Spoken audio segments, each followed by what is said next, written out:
Assalamualaikum warahmatullahi wabarakatuh. Salam sejahtera.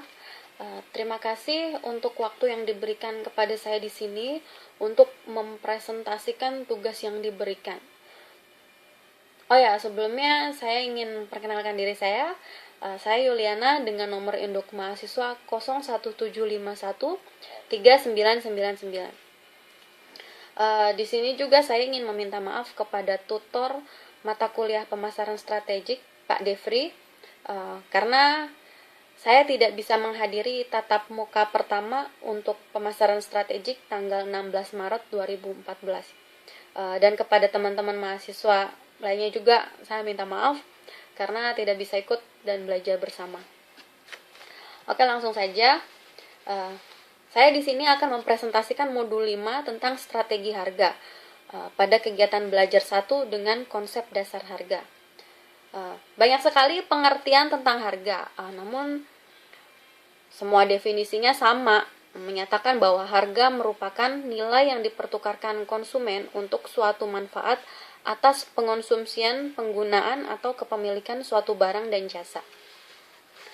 Harga juga tidak selalu berbentuk uang, akan tetapi bisa berbentuk barang, tenaga, waktu, dan keahlian, sepanjang dikorbankan untuk memperoleh suatu barang atau jasa. Di sini ada contoh.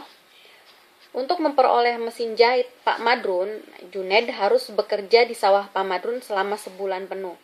Waktu dan tenaga yang Junaid curahkan selama sebulan itu merupakan harga juga. Dan waktu dan tenaga yang Junaid curahkan juga dapat dihitung dengan nilai uang. Namun dalam peristiwa pertukaran tersebut uang tidak dilibatkan. Jadi peristiwa tersebut maksudnya pertukaran tersebut melibatkan mesin jahit dan tenaga sama waktunya Junaid. Contoh lain di sini ada pengacara mengenakan tarif atas konsultasi hukum yang diberikan. Ada pengemudi membayar uang tol. Salesman memperoleh komisi atas setiap penjualan yang dihasilkan. Dan penabung memperoleh bunga atas tabungannya. Jadi contoh-contoh tadi seperti tarif, uang tol, komisi, dan bunga merupakan harga juga. Harga adalah salah satu komponen dari marketing mix atau bauran pemasaran. Saya yakin teman-teman semuanya udah pada tahu 4P, Product, Price, Place, Promotion. Dan harga merupakan satu-satunya sumber penerimaan bagi perusahaan. Dan sebuah perusahaan atau usaha jika ingin memperoleh keuntungan, harga tentunya tidak boleh lebih rendah dari biaya produksi dan pemasaran produk. Oke, saya ambil contoh di sini. Abang-abang jualan tukang bakso untuk biaya memproduksi bakso mengeluarkan 500.000, dan dengan uang 500.000 itu bisa dibuat untuk 50 porsi. Jadi harga yang idealnya itu mesti di atas 10.000. Karena kalau 10.000 cuma pas-pasan, si abangnya nggak dapat untung. Jadi abang ini harus mencari harga yang pas untuk jualannya. Atau harga yang mendapat permintaan paling baik dari pasar sekaligus memberikan margin atau keuntungan bagi abang-abang tukang bakso itu. Mungkin dengan 15.000 per porsi, baru deh abang-abangnya bisa dapat untung. Bagi pembeli, harga menimbulkan dampak ekonomis dengan daya beli. Semakin tinggi harga, semakin tinggi pula biaya finansial yang harus dikeluarkan. Contoh deh, kita belanjakan uang Rp50.000 untuk membeli sembako.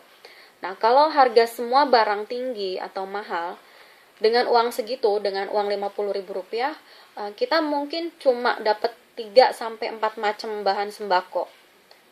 Telur, minyak, gula, beberapa liter beras mungkin. Nah, kalau semakin rendah harga, semakin banyak produk yang mampu dibeli. Nah, dengan uang 50.000 tadi, misalnya harganya rendah, kan bisa udah dapat telur, gula, beras, minyak. Bisa ditambah kopi atau gula dari yang cuma dapat 3 sampai 4 macam, bisa kan jadi 5 sampai 6 macam.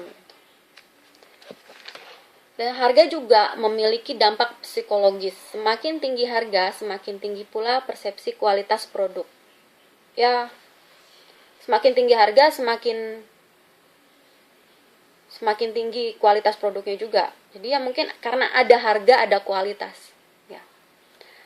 Contohnya untuk handphone buatan Cina sama handphone buatan Jepang deh. Semua orang tahu kalau made in Japan kualitasnya pasti lebih bagus dari made in China. Dan harga untuk HP Jepang juga lebih tinggi dari buatan Cina karena kualitasnya. Mungkin itu contohnya. Harga juga mempunyai manfaat emosional. Di mana semakin tinggi harga, semakin terbatas konsumen yang mampu membeli, sehingga semakin bangga pula konsumen terhadap produk yang dibelinya. Saya ambil contoh di sini mungkin untuk mobil Ferrari. Harganya tinggi, konsumennya juga terbatas, hanya untuk kalangan menengah ke atas. Dan dengan mengendarainya semakin bangga kan dengan mobil itu. Yang mengendarainya itu bangga sama mobil itu.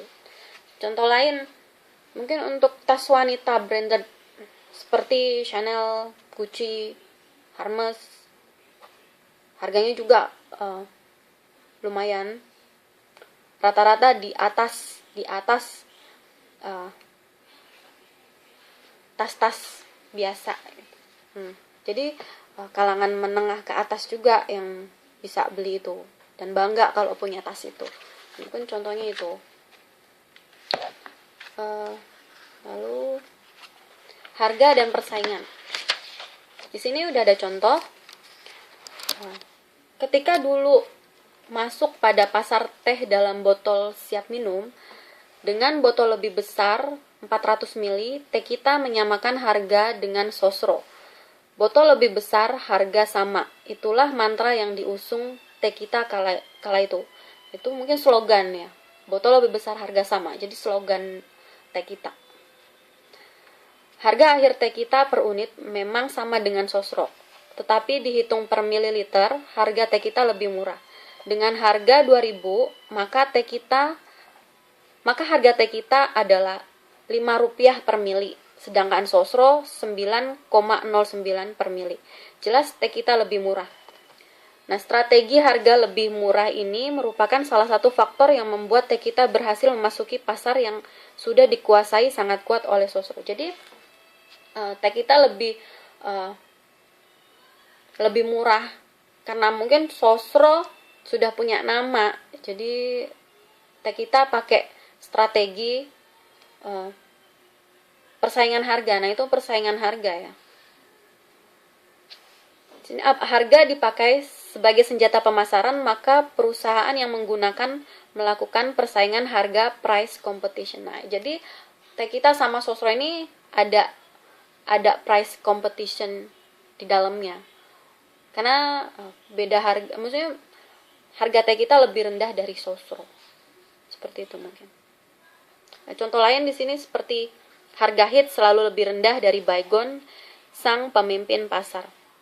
Perusahaan yang memiliki reputasi merek lebih rendah sering menggunakan pendekatan ini. Karena Baygon juga sudah punya nama untuk daripada hit. Jadi ya hit menggunakan strategi pemasaran itulah dengan persaingan harga itu. Apakah harga selalu menjadi kunci keberhasilan persaingan? Apabila konsumen dapat digiring untuk lebih memperdulikan kualitas, fitur layanan, promosi, kemasan, dan daya tarik, bukan harga lainnya, jawabnya adalah tidak. Dalam industri susu kental manis misalnya, susu Bendera mampu menguasai pasar walaupun susu Bendera memiliki harga paling mahal di antara produk-produk sejenis. Rupanya sebagian besar konsumen susu kental manis lebih mengedepankan faktor-faktor bukan harga dalam menentukan pilihan. Modul 5 kegiatan belajar 1 cukup sekian. Kurang lebihnya saya mohon maaf. Kalau ada salah-salah kata juga saya minta maaf. misalnya ada pertanyaan atau kritik dan saran, bisa hubungi saya lewat telepon, Facebook atau email. Terima kasih untuk waktunya. Wassalamualaikum warahmatullahi wabarakatuh. Bye bye.